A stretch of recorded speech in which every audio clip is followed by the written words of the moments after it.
here it is guys, our Bangus Bicol Express. Yan.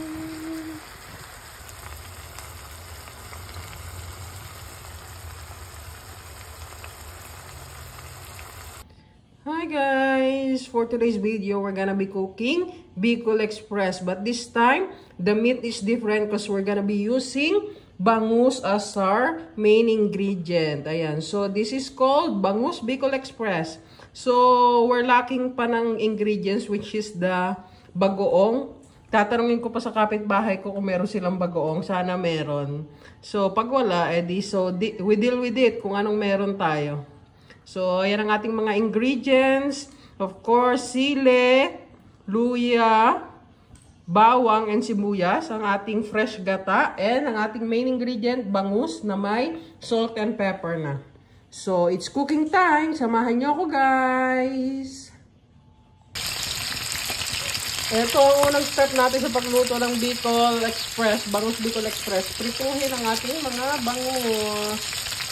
Ayan, iprito natin yan. So, nakahingi na tayo ng bagoong sa kapitbahay. Luckily, meron pa sila kahit konti. So, pwede na to kasi gagamitin lang naman natin to pang lasa. Sobra-sobra pa nga to. So, baka ibalik ko pa yung iba. So, guys, naprito na natin ang ating mga bangus. Next step is igisa na ang mga aromatics. Magagawa na tayo ng Bicol Express sauce. Etong mangyayari dito, parang itatoppings na lang natin to sa last part. Or basta last part na natin ilalagay itong ating mga fish. For now, let's cook the sauce. Yum! Sa pinagpritohan natin guys, binawasan ko lang ng konting oil. Pero hindi ko na hinugasan. Yan, kasi flavors pa rin yan. Yan, dyan na natin ginigisa yung mga aromatics natin. Sile, sibuyas, luya, bawang. Yan. Grabe. Ang sakit sa ilong.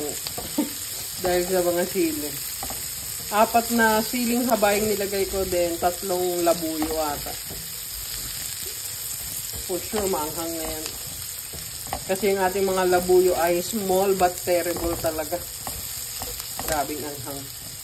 So, habang nagigisa tayo, let's put na yung nahingi nating bagoong.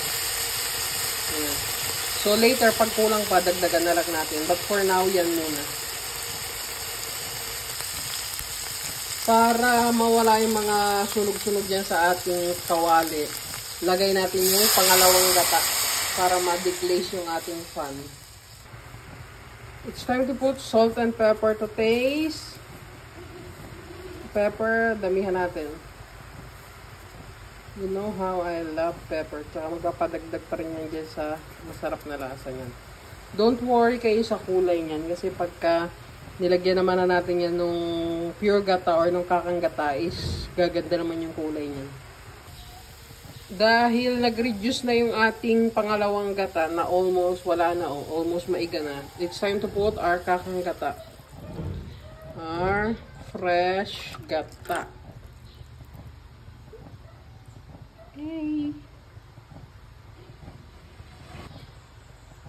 So, what are we going to do is to wait this thicken para ilagay na natin ang ating mga fish. So, yun na yung last part, yung paglagay ng ating mga fish. Pero flavor-wise, dahil naglagay naman na tayo ng bagoong, okay na yan. Dahil naglagay pa tayo ng salt and pepper, okay na yung lasa niyan. Wala na tayong kailangan gawin. Kasi alam niyo na yung bagoong, medyo maalat yun. So, yun na yung magpapalasa talaga dyan. So, waiting game is on. Kailangan lang natin ito ma-reduce and mapatiken ang ating sauce. So, dahil paigan na siya guys, and achieve na natin yung gusto nating consistency ng ating sauce, it's time na para ilagay ang ating mga fried bangus. Ayaw. Wait nga, isa-isahin na lang natin. Ayaw eh. Lalahatan ko na sana eh.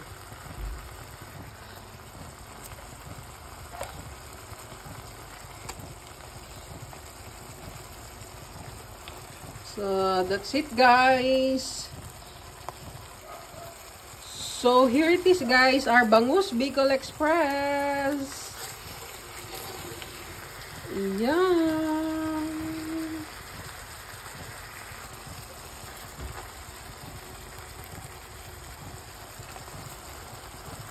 So, luto na.